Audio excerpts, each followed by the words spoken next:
여러분, 어떤 제품 또 어떤 상품 중에 이제 갑자기 수요가 급격하게 늘어나는 그런 상품들이 있거든요. 구하려고 보니까 완판이야. 여기도 안 팔고 저기도 안 팔아. 그런 경우들이 있거든요. 원래 있었던 물건인데 갑자기 불티나게 삽시간에 다 팔려버린 거죠. 그러니까 왜 그렇게 불티나게 사람들에게 팔리는 상품이 되었을까? 웃돈을 붙여도 구하기 힘들어지는 상품들, 그럴 때가 종종 있습니다. 왜 그런 현상이 나타날까요? 그중 하나의 이유는 유명 연예인들이 그 상품을 사용했을 때입니다. 물론 이제 어떤 그 상품의 회사와 정식 이제 계약을 맺고 소위 이제 광고비, 홍보비를 주고 뭐 TV나 라디오를 통해서 선전하는 그거 말고 그냥 이 연예인이 일상 속에서, 그 사람도 사람이니까 옷 입어야 되고 또 뭡니까? 가방 메야 되고 신발 신어야 되잖아요. 옷 입고 신발 신고 가방 메고 해야 되지 않습니까? 연예인들도. 근데 그 일상을 살다가 어떻게 이제 한 컷 찍은 걸 자기 SNS에 올린 거예요. 근데 그거 보고 그 신발이 그렇게 이쁘게 보인 거야. 그 옷이 그렇게 멋있게 보인 거야. 그 가방이 그렇게 그래갖고 이제 막 주문을 막 그냥 이거 누가 신었던 신발이다, 뭐 누가 입었던 옷이다, 뭐 누가 맸던 가방이다, 막 그러면서 이제 막 여기저기서 사대기 시작하니까, 여러분 요새는 또 얼마나 그걸 구매하기가 쉬운 시대가 되었습니까? 예?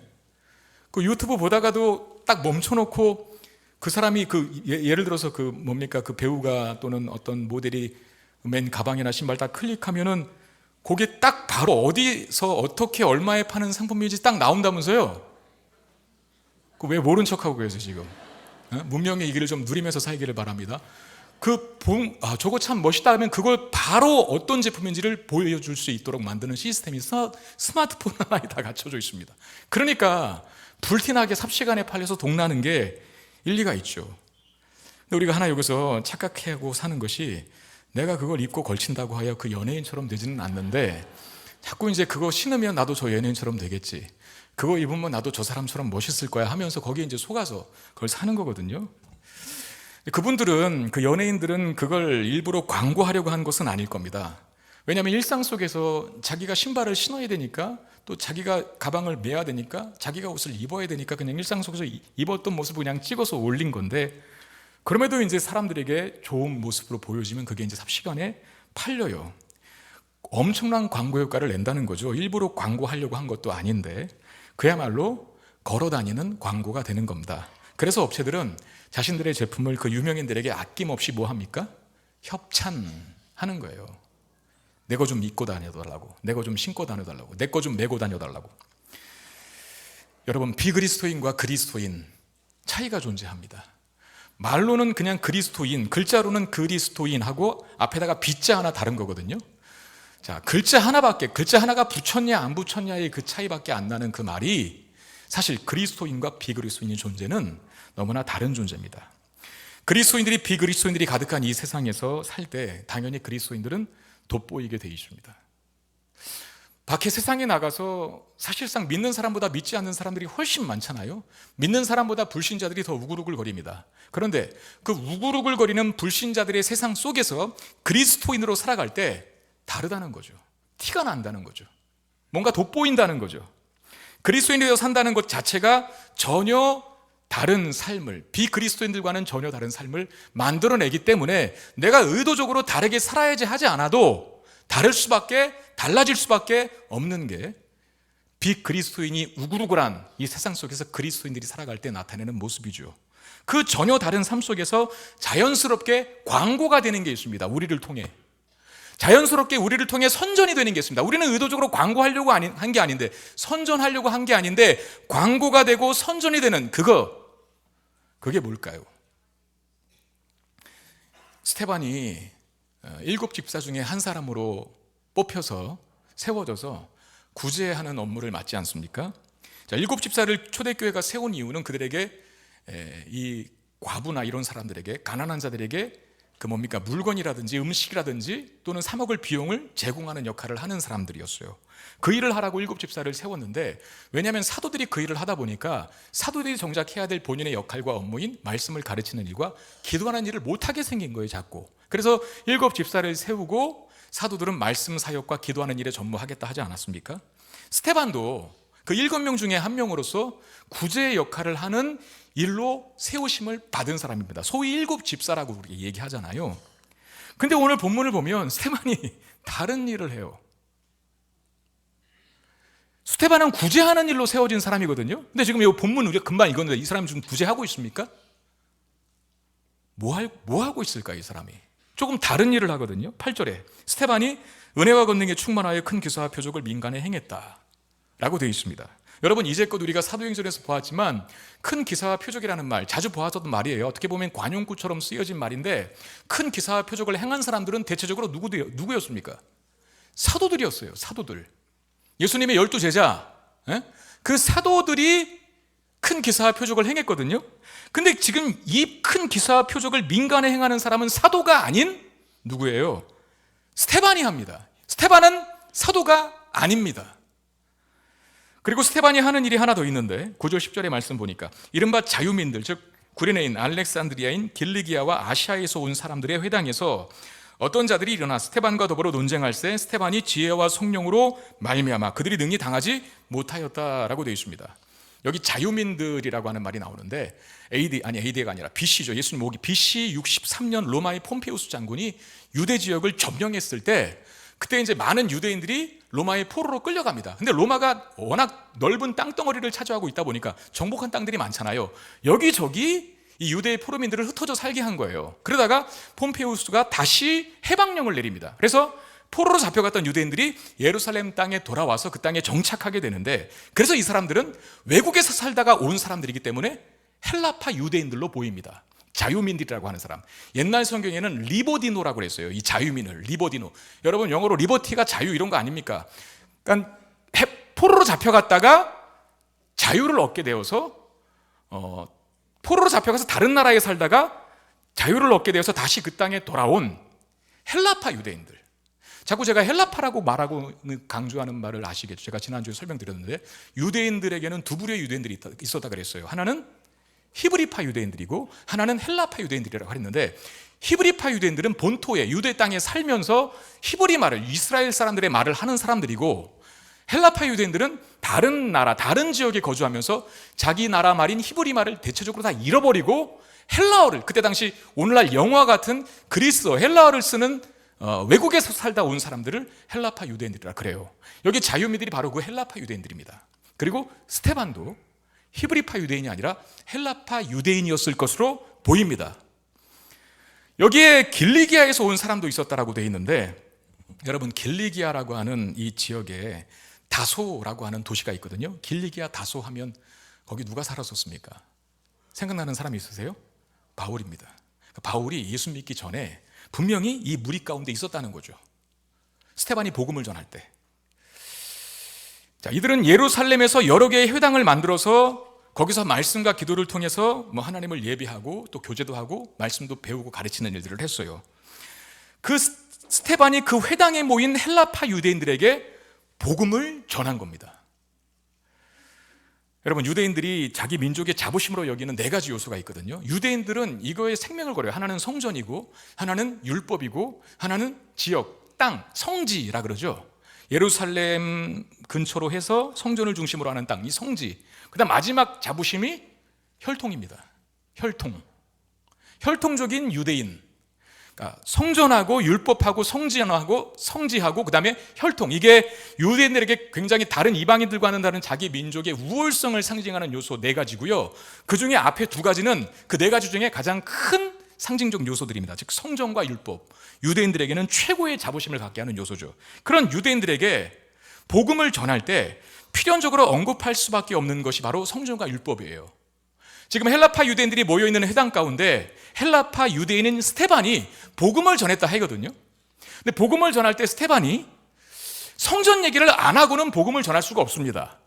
율법 얘기를 안 하고는 복음을 전할 수가 없습니다. 왜냐하면 유대인들에게 있어서 성전은 하나님이 계신 곳이라고 믿고 있었고, 유대인들에게서의 율법은 그 율법을 지켜야만 구원받는다라고 믿고 있었기 때문에 그렇습니다. 그런데 스테반은 구원은 율법을 지켜서가 아니라 예수를 믿어서 받는 것이라고 분명히 증거했을 것이고, 성전은 거기만 하나님이 계신 것이 아니라 예수를 믿어 예수 그리스도인이 된 모든 사람들, 예수를 믿어서 구원받아서 언제 어디서든 하나님께 예배할 수 있게 되었다라고 분명히 말했을 거예요.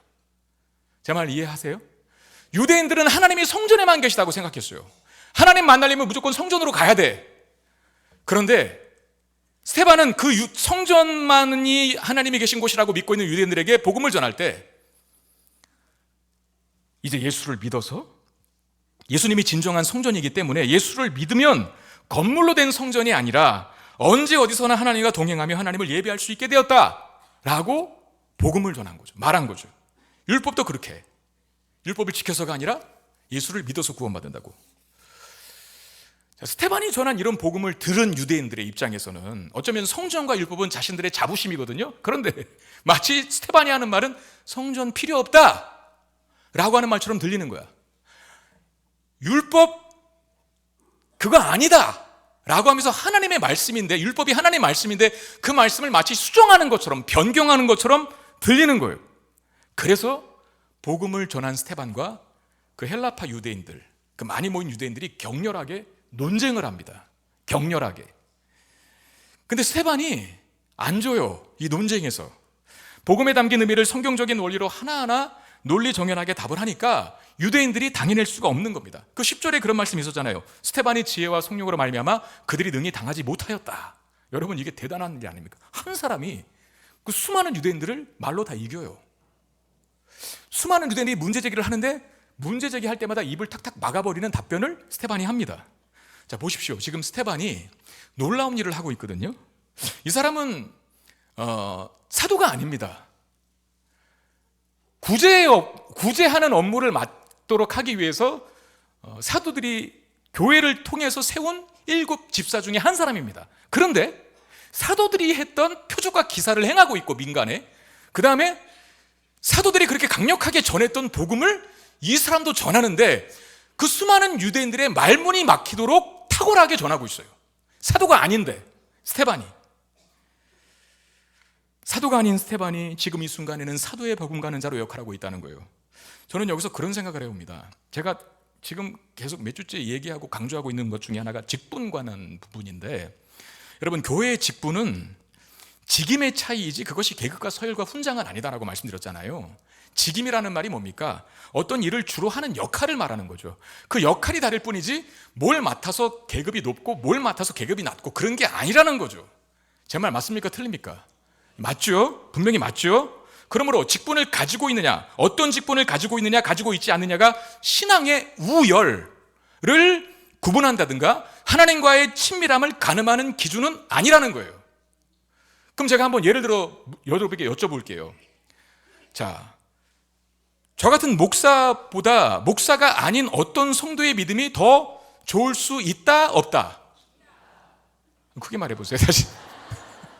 자, 목사인 저보다 아니 그냥 저 말고요, 그냥 목사라고 통칭할게요. 목사가 아닌 어떤 성도의 믿음이 그 목사보다 좋을 수 있다, 없다? 있다. 일부 이분은 되게 조심스럽게 말하던데 여기는 뭐 엄청 용감하게 말하네요. 뭐 좀 무시하는 거예요 지금? 그럼 다시 하나, 장로님보다 장로님이 아닌 어떤 성도가 하나님과 더 풍성한 관계 속에 있을 수 있다, 없다? 있다. 그러니까 목사라고 하는 게 계급이 아니잖아요. 서열도 아니고. 장로라고 하는 게 훈장이 아니잖아요. 근데 장로가 아니고 목사가 아닌 어떤 사람이, 어떤 성도가 목사보다도 더 믿음이 좋을 수 있고 장로보다도 더 하나님과 풍성한 관계 속에 있을 수 있다는 거죠.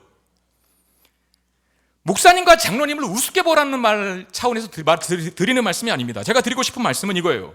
난 목사가 아니니까, 난 장로가 아니니까 하면서 본인이 더 큰 신앙적인 도약과 성장을 이룰 수 있는데 지금 자신의 상태를 현 상태에 그냥 방치하는 거, 그거 하지 말라는 거예요.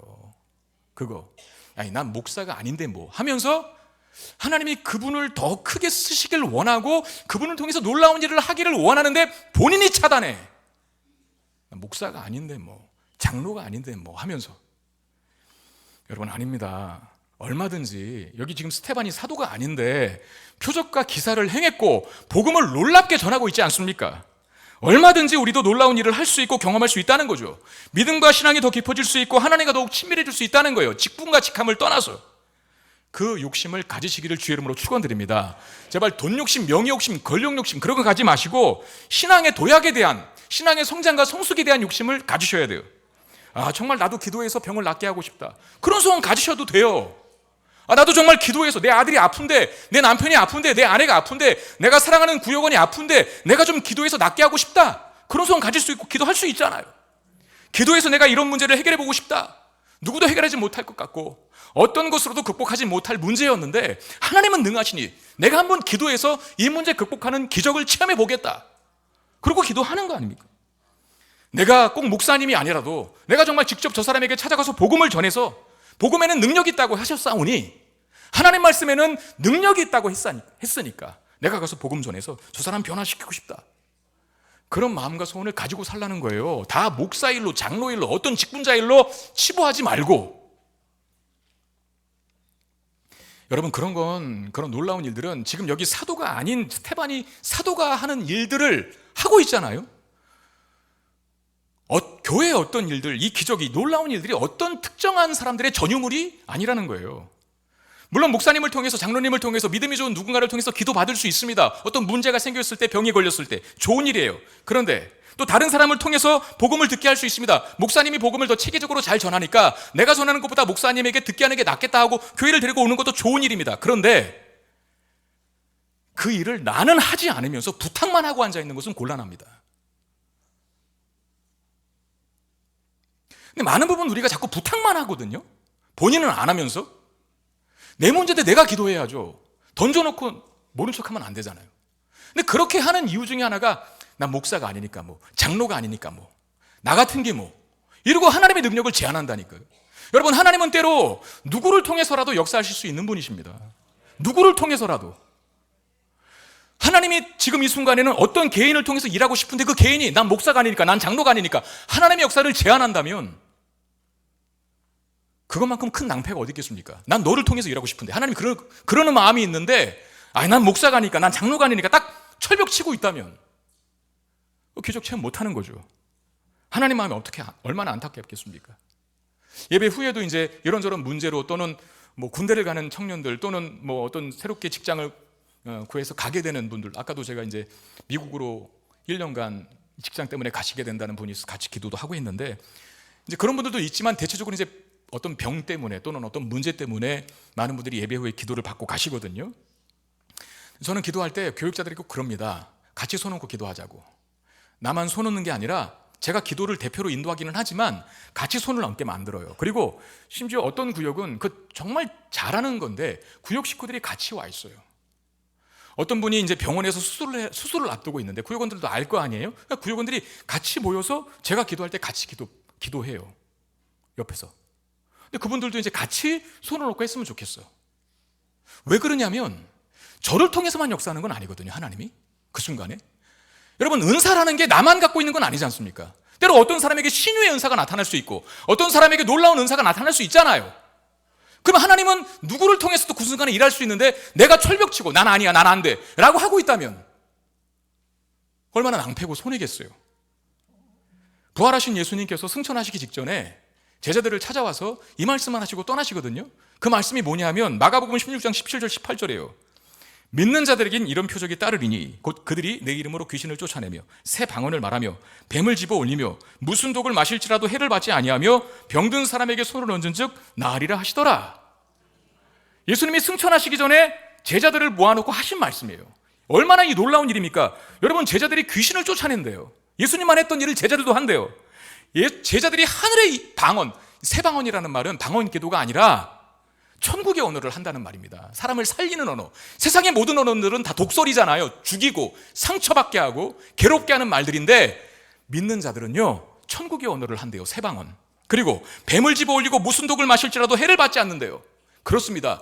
그리스도인들에게 일어나는 모든 일은 그것이 실수고 실패고 낙심적인 일을 할지라도 모든 것을 합력하여 선을 이루시는, 결코 망하지 않는다, 이런 말씀을, 이런 약속을 하시는 것이고요. 심지어 병든 자에게 손을 얹어 기도한 즉 나을 것이라.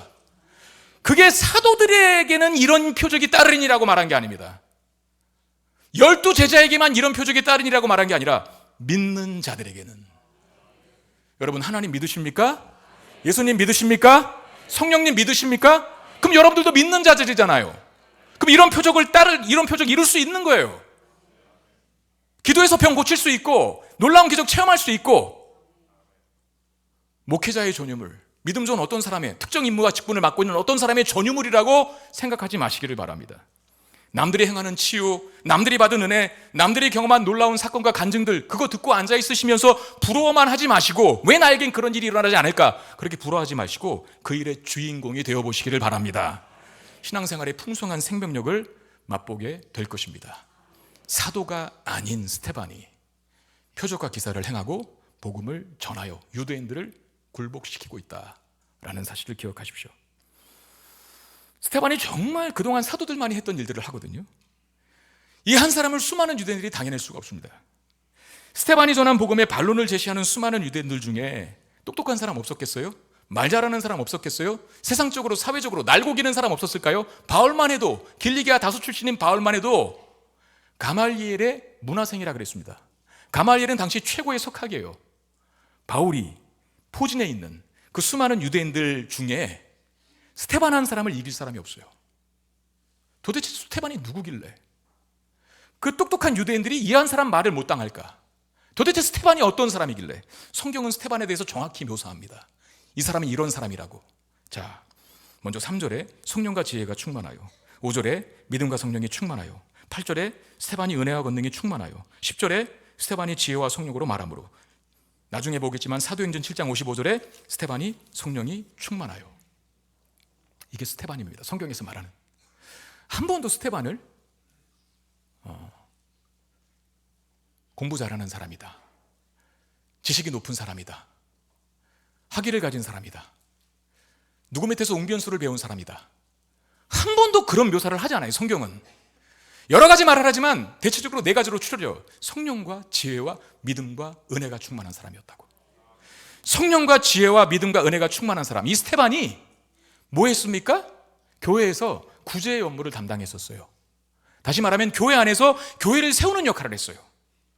그런데 오늘 본문에는 성령과 지혜와 믿음과 은혜가 충만한 이 스데반이 교회 밖을 넘어서, 교회 문을 넘어서 교회 밖 즉 세상에서 믿음을 지키며 세상을 변화시키는 하나님의 사람으로 살고 있어요. 세상에 나갔더니 세상에게 앉으더라고요. 이 스데반이 그 수많은 유대인들에게 말로 앉습니다. 이게 말하는 게 뭡니까? 스데반이 세상을 압도하는 모습. 여러분, 스데반이 세상을 이기며 압도하는 모습은 그에게 성령과 지혜와 믿음과 은혜가 충만했기 때문이거든요. 자, 성령과 지혜와 믿음과 은혜, 이것은 교회 안에서, 교회에서 어떤 한 역할을 하는 데만 필요한 게 아니라, 교회를 능수능란하게 잘하는 데만 필요한 게 아니라, 세상에서 세상을 이기는 자로, 승리하는 자로 살아가는 데도 유효한 자질들이라는 것. 뭐가? 성령과 지혜와 믿음과 은혜가. 그들이 스데반을 당하지 못하였다. 세상에 나가서도 그리스도답게 스데반이 살아가고 있고 그를 승리하게 만들었다라고 하는 말로 바꿀 수 있지 않겠습니까? 여러분, 신앙 조음이라고 하는 것, 우리가 이 성령, 지혜, 은혜, 믿음, 이 충만한 가치들, 그 가치들을 풍성하게 갖고 있는 사람을 보통 믿음이 좋다, 신앙이 좋다라고 말하잖아요. 그 신앙 조음은 교회 안에서뿐만 아니라 세상에서도, 삶의 모든 영역에서도 그 사람을 능력 있고 영향력 있게 만드는 요소들이 됩니다. 우리가 늘 착각하는 게 있어요. 믿음 좋음은 교회 안에서만 빛날 것 같은. 아니거든요. 믿음 좋음, 신앙 좋음은 교회를 세울 뿐만 아니라, 교회에서도 빛나요. 그런데 세상에서도 빛난다는 거. 오늘 본문이 가르쳐주는 말씀 아닙니까? 많은 사람들이 한국 사회의 가장 큰 문제를 분열과 갈등의 문제라고 진단을 합니다. 대부분 원로들이나 학자들이나 특별히 우리나라 지금 이 사회의 현실과 실정을 보아서 정말 어떻게 극복이 안 되는 문제다라고 그렇게 진단하는 분들이 계세요. 물론 어느 정도의 갈등은 성장의 발판이 되지만 지금은 그 골이 한국 사회에 너무 깊어서 회복이 어려운 상황이 되었다는 겁니다. 저는 그런 생각을 해봅니다. 정말 회복이 어려울까? 아니요. 뭐가 희망입니까? 저는 교회가 한국 사회에 있는 한 교회를 통해서 이 고질적인 문제가 해결될 수 있을 것이라고 믿습니다. 왜? 교회는 기본적으로 분열과 갈등이 아니라 다양성을 추구하는 공동체거든요. 자, 지금 이 자리에 많은 분들이 계시지만 여기 호남 출신도 있어요. 여기 영남 출신도 있어요. 여기 사상이 좀 진보주의적인 사람도 있어요. 여기 좀 보수주의적인 사람도 있습니다. 부자인 사람도 있고 가난한 사람도 있어요. 많이 배운 사람도 있고 못 배운 사람도 있어요. 기질과 성향과 성격이 다 다릅니다. 그런데 저희들이 지금 여기 한 공간에 모여서 같은 하나님을 같은 마음으로 예배하고 있다라는 거. 여러분, 이런 공동체는 세상에 눈을 씻고 찾아봐도 없습니다. 이렇게 다양성이 충만한, 다양성이 풍성한, 다양성이 너무나 다양한 사람들이 모여서 하나가 되어서 한 마음으로 한 분 하나님을 예배한다? 어디 그런 세상에 모임이 있습니까?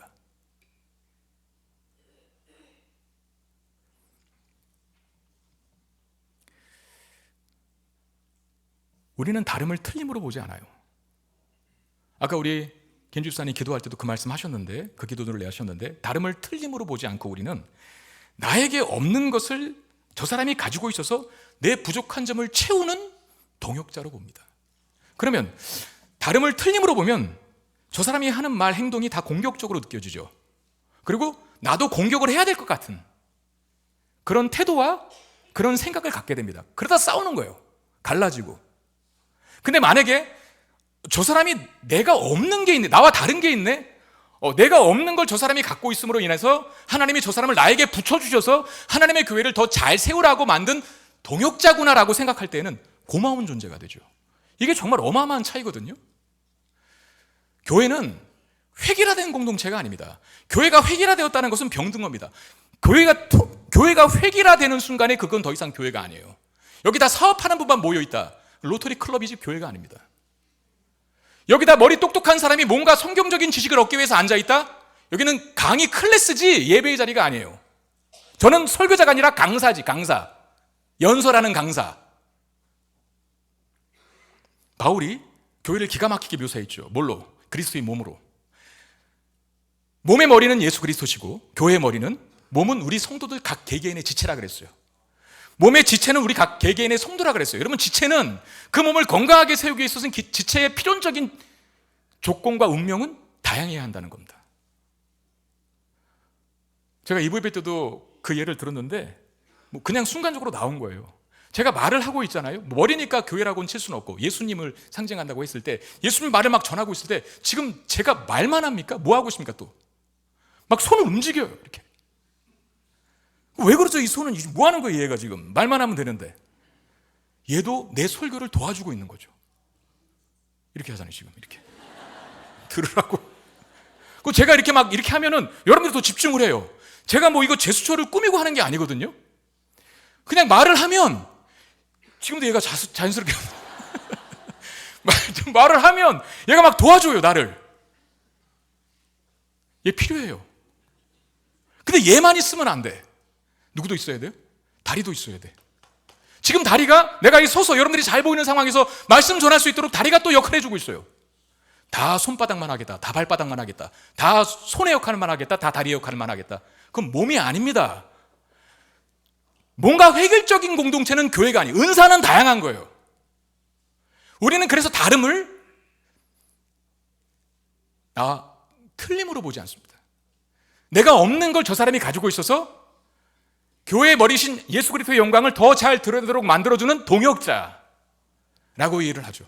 그런 인식을 갖고 사는 사람이 교회 공동체밖에 없어요, 이 나라에. 그러면 그런 인식을 갖고 사는 사람들이 우리라고 한다면 한국 사회에 그 수많은 그리스도인이 있음에도 불구하고 이런 난장판이 되는 모습이 사실 우리의 책임도 커요. 그 역할을 잘 감당하지 못했기 때문에. 분열이 있는 곳, 다툼이 있는 곳, 아픔이 있는 곳, 상처가 있는 곳, 깨진 곳 들어가서 화합시키고 연합시키고 하나 되게 만드는 게 교회 공동체의 존재 이유 아닙니까? 우리 그리스도인이 해야 될 그런 사명 아니겠어요? 믿음이 좋으면 아픈 사회가, 병든 사회가 치유됩니다. 여러분, 기독교의 역사를 아시지 않습니까? 이 한국 땅, 이 대한민국 땅에서만 봐도 복음에 들어가니까 가난이 사라졌어요. 기복주의 신앙을 말하는 게 아니라 복음에 들어가고 믿음이 좋아지면 사람이 근면성실해집니다. 책임감이 있어지고, 그리고 자기가 한 일을 통해서 남들이 유익을 얻는 일이 있으니까 그걸 자부심을 가지고 최선을 다해 자기 일을 합니다. 그러니까 가난이 자연스럽게 면해지는 거지. 복음이 들어가서 믿음이 좋아지면 무지에서 안팎밖에 살아가는 사람들에 대한 궁결한 마음이 생겨요. 그래서 학교가 세워지고 아픈 사람을 치유해주고 싶은 마음이 생겨서 병원이 건립되는 거예요. 한국 사회 유수한 대학들, 좋은 병원들 다 보세요. 다 선교사들이 세운 겁니다. 미국도 말할 것도 없고, 미국도 마찬가지. 대부분 명문대학이 다 신학교로 시작한 거 아세요? 목사 양성소였어요, 원래는. 하버드, 예일, 맞나요? 맞을 거예요. 한번 조사해 보세요. 다 신학교로 시작했어요. 복음이 들어가서 믿음이 좋은 사람들이 하는 역할이 뭡니까? 노예제도를 폐지시킵니다. 여성의 권리를 회복시킵니다. 그러니까 성령과 지혜와 믿음과 은혜가 충만한 사람이 교회 일만 잘하는 게 아니라, 스테반이 구제의 역할만 잘하는 게 아니라 세상에 나아가서 유대인들을 변화시키고 있어요. 복음을 전하요. 여러분, 믿음 좋아지기를 사모하는 마음 갖게 되기를 주의 이름으로 축원드립니다. 예배와 말씀과 기도와 성도와의 교제를 통해서 좋은 신앙을 먼저 만들어가는 것이 우리의 삶을 성공으로 이끄는 단초라는 걸 꼭 기억하셔야 돼요. 그게 없이는 다 모래에 세워진 집입니다. 그게 기초가 돼야 돼. 그게 나아가서 교회를 넘어 이 사회를, 이 세상을 변화시키는, 특별히 한국 땅 얼마나 많이 병들었습니까? 이 병든 사회를 원로들과 학자들은 이 분열과 갈등의 문제를 고칠 수 없다라고 진단을 하지만 교회가 있는 한 이 나라는 희망이 있는 줄로 믿습니다. 교회가 분열된 곳, 갈등하는 곳 가서 화평의 다리가 되어줘야 되죠. 그 역할을 하라고 우리를 이 세상에 남겨두신 것 아니겠습니까? 스테반은 사람들과의 논쟁에서 지지 않습니다. 그 결과 이 사람들이 거짓 증인들을 세워서 스테반을 사내들인 공회에 고소합니다. 여러 명이 한 명을 말발로 못 이기니까 이 얼마나 여러 명이 답답하겠어요. 그리고 그 사람이 밉겠어요. 그러니까 이 스테반을 고소해버린 거예요. 11절 13절 사람들을 매수하여 말하게 하되 이 사람이 모세와 하나님을 모독하는 말을 하는 것을 우리가 들었노라 하게 하고 백성과 장로와 서기관들을 충동시켜 와서 잡아가지고 공회에 이르러 거짓 증인들을 세우니 이르되 이 사람이 이 거룩한 곳과 율법을 거슬러 말하기를 마지 아니하는도다 그랬어요. 스테반을 향한 이들의 고소의 내용은 뭡니까? 스테반이 거룩한 곳, 거룩한 곳은 성전을 말합니다. 성전, 예루살렘 성전. 그 성전과 율법을 거슬러서 그 결과 하나님을 모독하고 있다라고 고발한 거예요. 사실 유대인들에게 하나님을 모독하는 건 율법의 죽음입니다. 사형입니다. 사형. 이들이 꼬투리 잡았던 내용이 정확하게 무엇인지 14절이 더 명확하게 기록을 합니다. 14절 보겠습니다. 그의 말에 이 나사렛 예수가 이곳을 헐고 또 모세가 우리에게 전하여 준 규례를 고치겠다 함을 우리가 들었노라 하거늘 그랬습니다. 스테반이 예수가 성전을 헌다고 했다는 것과 율법을 고치겠다는 것, 이게 이제 유대인들이 사내들인 공회에 스테반을 고발한 고소의 내용이죠. 근데 이건 그 유대인들의 무지와 불신에서 생긴 오해입니다. 스테반이 성전을 막 부정적으로 얘기하고 또는 율법을 막 안 지켜도 된다고, 율법이 이제는 다 끝났다고 변경시키듯이 말한 게 아니라 유대인들이 무지함과 오해 때문에 그걸 곡해한 거죠. 성전과 율법 자체는 나쁜 게 아니죠. 왜냐하면 제가 여러 번 그런 비유를 드렸습니다만 구약의 모든 것들, 특별히 성전과 율법 같은 거를 예로 들었을 때 그 성전과 율법은 이정표입니다. 여러분, 이정표의 기능이 뭐죠? 목적지를 알려주는 게 이정표죠. 그러니까 여기 만약에 이정표가 세워져서 본당이 저기다고 화상표를 딱 걸었다면 그 이정표를 보고 본당이 어딘지를 찾아가잖아요. 그럼 이정표는 나쁜 거예요, 좋은 거예요? 좋은 겁니다. 성전과 율법이 딱 그 기능을 하는 거거든요. 목적지는 예수님인데 예수님한테 가라고 화살표를 제시해 주는 게 성전과 율법의 본 기능이에요. 그런데 유대인들은 그 예수님이 왔음에도 불구하고 이정표 기둥 밑에 앉아서 돗자리 깔고 여기가 목적지라고 그러고 앉아 있는 거예요. 그러니까 스테반의 입장에서 얼마나 답답하겠어. 성전이 좋은 거다, 율법도 좋은 거다. 그러나 목적지인 예수님을 가르쳐주는 기능으로서 좋은 거지. 예수님이 왔지 않느냐? 성전과 율법의 기능은 그래서 예수님 안에서 완성되었느니라 라고 말한 거거든요. 근데 그걸 꼬투리 잡아서 성전을 모독하고 있고 율법을 변경하라고 얘기했다라고 그렇게 고발을 한 겁니다. 하나님의 뜻을 오해하고 있는 유대인들이 하나님을 제대로 이해하고 전한 스테반을 오히려 하나님을 모독하는 자라고 고소하는 상황. 모르는 사람들이 아는 사람을 모른다고 잡아 죽이는 이 황당한 상황이 지금 여기 본문에서 연출되고 있는 거거든요. 여러분, 스테반을 고소한 이런 유대인들의 모습이 우리들에게도 있을 수 있습니다. 우리의 생각과 기준, 우리의 경험과 이해로 하나님을 제한하는 경우들이 있을 때 이런 우리도 범합니다. 출애굽기 3장에 보면 모세가 출애굽의 지도자로 하나님 앞에 부름을 받는, 즉 소명기사라고 명칭되는 내용이 있어요. 양을 치던 모세가 이상한 광경 하나를 목격합니다. 떨기나무에 불이 붙었는데 나무가 안 타는 겁니다. 여러분, 우리가 성냥개비에 불을 붙이면, 예를 들어서 생일 케이크에 촛불 붙이려면 성냥에 불을 켜잖아요. 그러면 불이 타면서 어떻게 되죠? 그 나무가, 성냥개비가 타죠. 하얗던 성냥개비가 새카맣게 타들어가잖아요. 그게 연소작용이지 않습니까? 떨기나무에 불이 붙었는데 떨기나무가 타야 되거든요. 그래서 타서 없어져야 되거든요. 근데 불이 붙었는데 떨기나무는 계속 그대로 있는 거야. 성냥개비에 불이 붙었는데 성냥개비가 그대로 있는 거야. 여러분, 한국교회 이렇게 구체적으로 설명해 주시는 분은 대한민국 교회 전재호 목사밖에 없다는 걸 알고 들으세요. 떨기나무가 뭐냐면 그냥 나무로 생각하시면 안 되고, 우리가 옛날에 불 지필 때 왜 마른 집 같은 거 이렇게 모아갖고 그 집이 종이의 역할을 하잖아요. 건초? 예. 그런 거. 불 잘 붙잖아요. 근데 그게 불 붙으면 어떻게 돼요? 잘 붙긴 하지만 어떻게 돼요? 확 타고 없어지죠.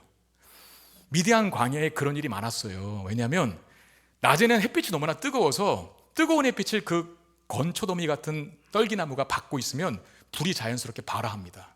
열기를 못 이겨서. 그리고 확 타고 없어지는 일들이 잘 일어났는데, 불이 붙었다는 그 자체가 이상한 게 아니라 뭐가 이상하다고요? 안 타는 거예요. 안 타는 거. 그래서 모세가 갑니다. 그 광경을 해석하러. 자, 출애굽기 3장 3절. 이에 모세가 이르되 내가 돌이켜 가서 이 큰 광경을 보리라. 떨기나무가 어찌하여 타지 아니하는고. 이 큰 광경을 보리라. 이 큰 광경이 맞죠. 왜냐하면 신비하니까, 안 타니까. 근데 여기 보리라 하고 갔어요. 그 보리라라고 하는 단어가 라라고 하는 히브리어 동사인데 조사하다, 분석하다라고 하는 의미를 가진 뜻입니다. 그러니까 모세가 공부 잘하는 사람이었어요. 왜냐하면 왕자였잖아요. 어디에? 애굽에. 왕시대, 애굽 왕시대 당시에 여러분 그 학문의 최고 중심지가 애굽 땅 아니었겠습니까? 그 학문의 최고 중심지에서 왕자로서 애굽의 학문에 능통한 자가 모세였다는 거예요. 오늘날로 말하면 세계 최고의 명문대학을 졸업하여 박사학위를 대여섯 개 갖고 있었던 사람, 실력자 모세. 그런 모세가 그 신비한 광경을 보고서 자신이 가진 지식, 자신이 가진 경험, 자신이 가진 이해를 총동원해서 보리라 라고 하면서 당당하게 조사하리라, 분석하리라 그러고 간 거예요. 나의 똑똑함을 가지고, 내 경험을 가지고, 내 지식을 가지고. 그때 하나님께서 모세에게 하신 말씀 뭡니까? 성경을 조금 읽은 사람 아시잖아요. 네 발에서 신을 벗어라. 여러분, 정확히 그 문맥 속에서, 그 맥락 속에서 모세에게 하나님이 신발 벗으라고 하는 말은 여기 안방이니까 신발 벗고 들어와, 그런 말이 아니에요. 여기 강대상 신발 벗고 들어오세요, 그런 말이 아니라 뭐예요? 네 경험, 네 지혜, 네 지식 다 내려놔, 이런 뜻이거든요. 왜? 그래야 애굽의 지도자로 역할할 수 있어요. 왜? 애굽의 놀라운 그 출애굽의 역사는 하나님의 놀랍고 신비로운 기적으로 이루어지거든요. 근데 자기의 지성과 지혜와 지식과 경험으로 그걸 해석할 수 있겠어요? 그러니까 처음부터 부르실 때 그거 알고 부르시는 거예요. 너 신발 벗어라. 네 경험, 네 지식, 네 생각 다 내려놓으라. 우리도 마찬가지입니다. 신을 벗지 않으면 하나님의 세계는 안 보입니다. 여기도 지금 두 부류가 있어요. 제가 볼 때 여전히 신고 계신 분들이 계시고 신발 벗은 분들이 계시거든요. 신을 신고 계신 분들이 문제가 뭐냐면 말씀 안 받습니다. 여기 앉아 계시지만 안 믿습니다. 그리고 왜 안 믿을까요? 왜 안 받을까요? 내 생각, 내 지식, 내 경험을 근거로 들이댔을 때는 이 말씀이 안 믿어지거든. 그래서 안 받는 건데요. 여러분, 그건 이런 것과 똑같은 거예요. 여러분, 경험과 지식이라는 것은 인생을 산 만큼 얻어지는 거잖아요. 30살은 30살 산 만큼 인생의 경험과 지식이 있을 거고, 최고로 많이 살아서 100살이라고 칩시다. 그럼 100년 동안 배웠던 지식과 경험이 있는 건데, 그 100년 동안 배운 지식과 경험으로 영원하신 하나님을 판단한다? 그건 제가 정확히 비유를 드릴게요. 나에게 30cm 자가 하나 있는데 그 자로 지구를 측정해 보리라고 시도하는 것과 똑같습니다. 30cm 자 하나로 우주의 넓이와 깊이와 크기와 높이를 재보리라 라고 시도하는 것과 똑같습니다. 그럼 어떻게 되는가? 신발 벗으세요. 하나님이 하시는 일이다라고 하면 성경에 못 믿을 게 없습니다. 창세기 1장 1절부터 태초에 하나님이 천지를 창조하시니라, 이거 믿으신다면 나머지 못 믿을 내용이 없는 거죠. 하나님 말씀을 듣고 받고 믿으십시오. 그러면 하나님의 세계가 보일 겁니다. 하나님의 일하심의 손길이 우리의 인생 속에서 얼마나 놀랍게 펼쳐지는지를 보실 거예요. 하나님의 위대하심을, 그 존귀하심을, 그 탁월하심을 보게 되는 영광과 기쁨을 누리게 될 것입니다. 스데반은 신발 벗었잖아요. 그러니까 예수 그리스도를 통해서 하나님께서 일하신 그 놀라운 계획과 신비로운 역사가 다 보인 거야. 그래서 복음을 담대하게 전할 수 있었어요. 그런데 스데반을 고소한 유대인들은 신발을 벗었을까요? 안 벗었을까요? 안 벗었어요. 안 벗었으니까 여태 성전에 머물러 있지. 성전은 이전표인데 목적지라고 생각하고 거기 앉아 있는 거예요. 성전을 공격한다고 스데반을 고소한 이유가 거기 있는 거죠. 신발을 안 벗으니까, 여전히 자기 생각에 묶여 있으니까. 이 둘의 차이를 보겠습니다. 15절, 공중에 앉은 사람들이 다 스데반을 주목하여 보니 그 얼굴이 천사의 얼굴과 같더라라고 되어 있습니다. 여러분, 스데반의 얼굴이 천사의 얼굴과 같았다고 합니다. 도대체 천사는 어떤 얼굴을 가지고 있을까요? 이게 지금 저기 이 본문에서도 이 사람들이 천사의 얼굴을 지금 알고 스데반의 얼굴을 견주는 거지 이해가 잘 안 되는데, 우리가 생각하는 천사의 얼굴도 또 뭡니까? 그냥 뭐 날개 달려 있고 뭐 조그만 아이가 그 얼굴에 살 포동포동 찐 아이가 이렇게 헤어 웨이브진 헤어를 가지고 이 동그란 거 하나 위에 달고 와서 그 천사라고 생각, 그 인간이 꾸며낸 거죠. 성경에 그런 기록 없습니다. 그러면 여기서 이 사람들이 스데반의 얼굴을 보고, 공회원들이 스데반의 얼굴을 보고 천사의 얼굴을 봤다라고 했는데, 천사의 얼굴과 같다라고 했는데, 그 말하는 분명한 한 가지, 이 시점에서 분명한 한 가지 그 얼굴이 말하는 특징은 지금 스데반이 본인이 처한 상황에서 지울 수 없는 표정을 짓고 있었다는 걸 본 거예요. 지금 스데반의 상황이 어떤 상황입니까? 죽을 수도 있는 상황. 실제 스데반은 죽습니다. 돌에 맞아서. 여기서 엄청나게 많은 수많은 다수가 자기 한 사람 죽이겠다고 도끼를 품고 둘러보고 있어요. 거기엔 바울도 있었어요. 그러면 저나 여러분 같으면 쫄아요. 위축돼요. 주눅듭니다. 울기 일보 직전일 거예요. 그런데 스데반은 이 상황에서 전혀 그런 상황에서 연출될 수 없는 표정을 짓고 있어요. 저는 그걸 제가 짐작하건대 평안한 모습이 아닐까. 왜? 목적지를 알고 있는 사람이 하는 얼굴, 지금은 풍랑을 만났지만 반드시 풍랑을 통과해서 안전하고 행복한 곳에 도착하여 풍요를 누리게 될 것을 미리 알고 있는 사람의 표정은 지금 풍랑을 만났어도 평안할 수 있는 거거든요. 왜? 끝을 아니까. 스데반의 얼굴에서 그 모습이 나오지 않았을까. 그런데 스데반을 고소한 자들의 모습을 보십시오. 11절에 사람들을 매수하여, 이 매수가 사주하다, 교사하다라는 뜻인데 매수하여 말하게 하되, 그리고 13절에 거짓 증인들을 세우니 그랬습니다. 유대인들이 스데반을 이기기 위해 쓴 방법입니다. 사람들을 매수하고 거짓 증인들을 세웠어요. 여러분, 이런 짓을 하는 사람이 천사의 얼굴을 할 수 있을까요? 평안한 표정을 지울 수 있을까요? 아닙니다. 이런 짓을 벌이면서 우리는 어떤 표정을 이 유대인들이 지었을지 충분히 상상할 수 있습니다. 둘의 차이는 뭡니까? 스데반과 유대인들의 차이는 뭡니까? 스데반은 신을 벗고 하나님의 세계에 들어가, 그래서 하나님의 크고 위대하심을 봅니다. 그렇기 때문에 천사의 얼굴이 이 상황 속에서도 나올 수 있었던 거예요. 그러나 신을 벗지 않고 여전히 자신의 세계에 갇혀있는 자들, 이 유대인들은 땅의 세계에 매여 삽니다. 땅의 세계의 특징은 경쟁, 시기, 질투, 야망에 매여 산다는 거예요. 그러니 이 유대인들이 천사의 얼굴이 아닌 분명 험상궂은 얼굴을 하고 있었을 것임에 틀림없습니다. 우리는 무슨 얼굴을 하고 사시나요? 여러분, 믿지 않는 사람들이 믿는 우리들을 볼 때 너희 항상 그렇게 그늘이 많냐?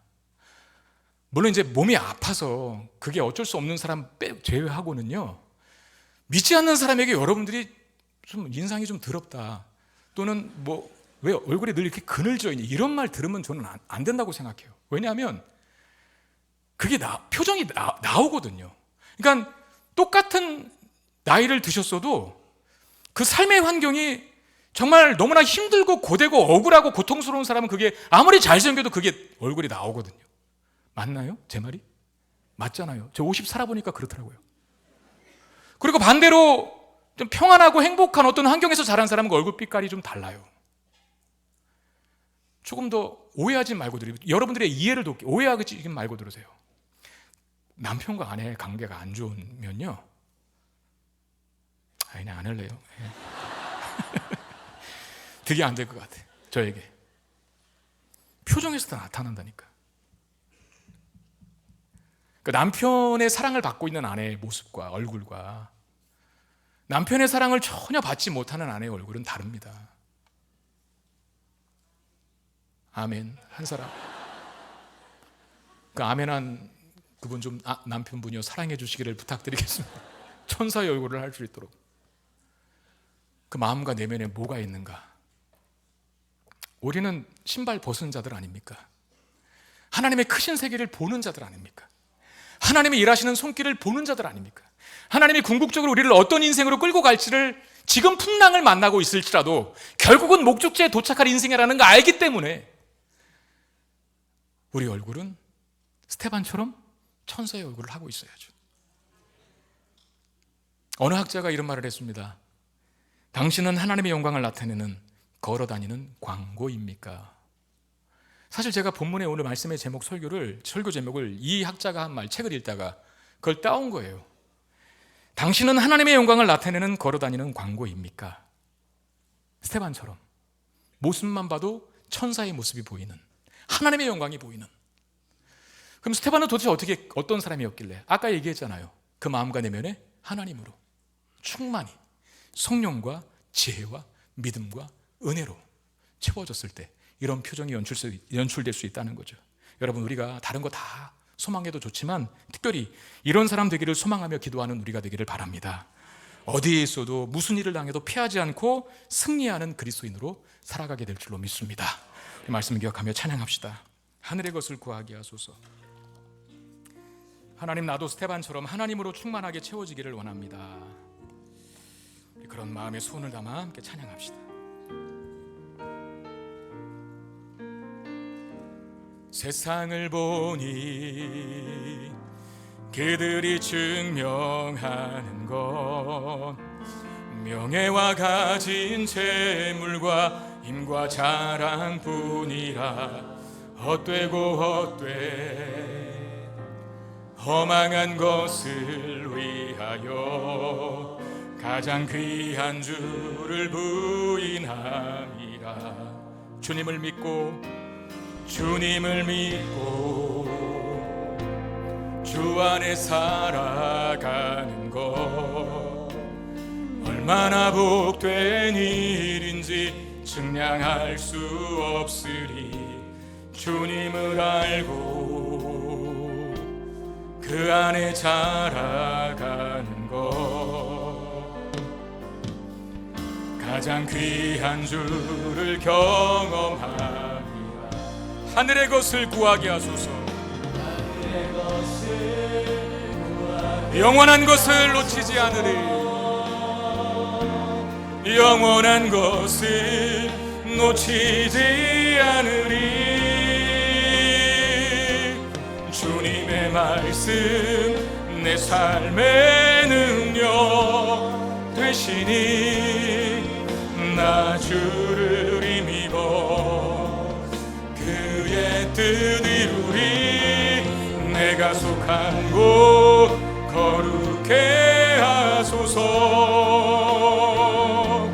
주님의 마음 놓치지 않으리.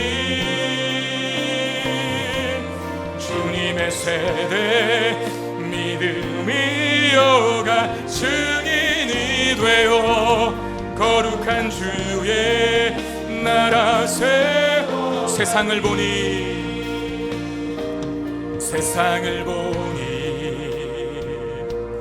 그들이 증명하는 것 명예와 가진 재물과 힘과 자랑뿐이라 헛되고 헛돼 허망한 것을 위하여 가장 귀한 주를 부인하. 주님을 믿고 주 안에 살아가는 것 주 안에 살아가는 얼마나 복된 일인지 측량할 수 없으리. 아멘. 측량할 수 없으리. 주님을 알고 그 안에 자라가는 것 가장 귀한 주를 경험 하늘의 것을 구하게 하소서. 하늘의 것을 구하게 하소서. 영원한 것을 놓치지 않으리. 주님의 말씀 내 삶의 능력 되시니 나 주를 힘입어 그의 뜻 이루리. 내가 속한 곳 거룩해 하소서.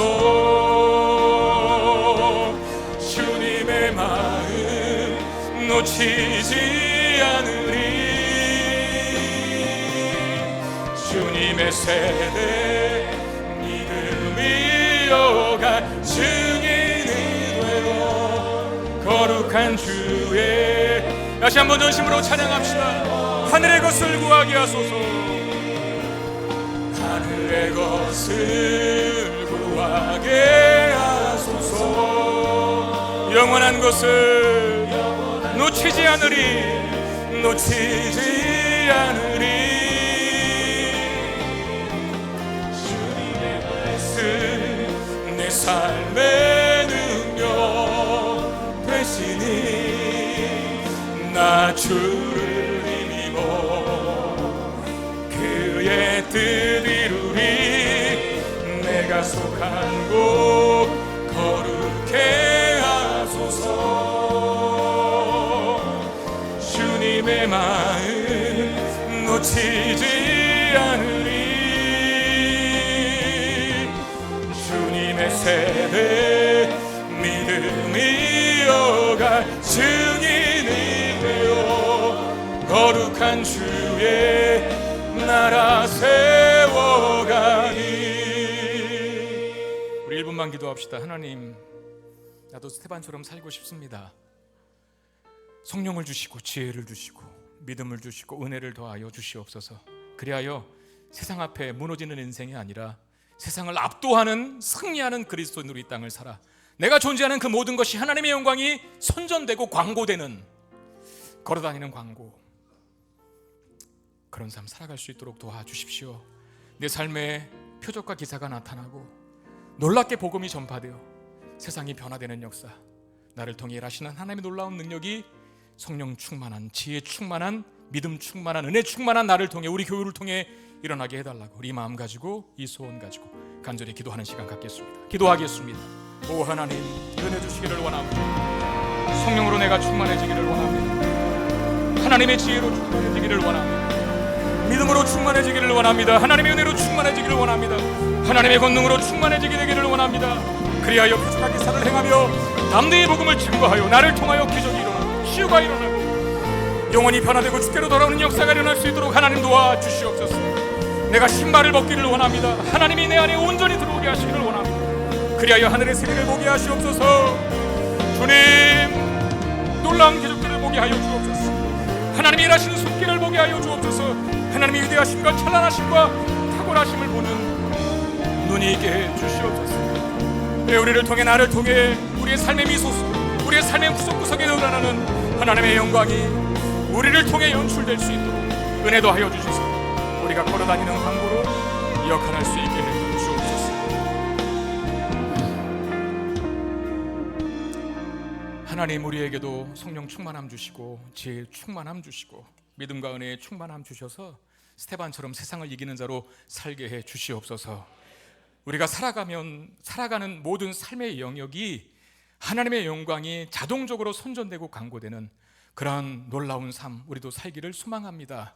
그래, 우리를 통해서 어두워진 곳이 밝아지고 하나님, 무너진 곳이 다시 세워지고 갈등과 분열로 병들어 아파하는 이 땅이 치유되고 회복되고 화합하는 은혜의 역사가 일어나게 하여 주시옵소서. 하나님, 귀한 마음으로 예배를 드립니다. 그리고 간절한 소원을 담아 예물을 드립니다. 우리의 마음이 담긴 예물 받아 주셔서 하나님 나라와 뜻을 위해 아름답게 쓰여지게 하시고 우리의 간절한 기도 제목 그 예물에 담겨 싸우니 풍성한 응답을 허락하여 주시옵소서. 한 주간을 살아갈 때 하나님 영과 육의 모든 필요를 풍성하게 채워주셔서 하나님의 영광 드러내며 살아갈 수 있는, 하나님을 기뻐하며 감사하며 찬양하며 살아갈 수 있는 우리 모두가 되게 해 주시옵소서. 예수님의 이름으로 축복하며 기도하옵나이다. 아멘. 저희 교회 등록한 분들을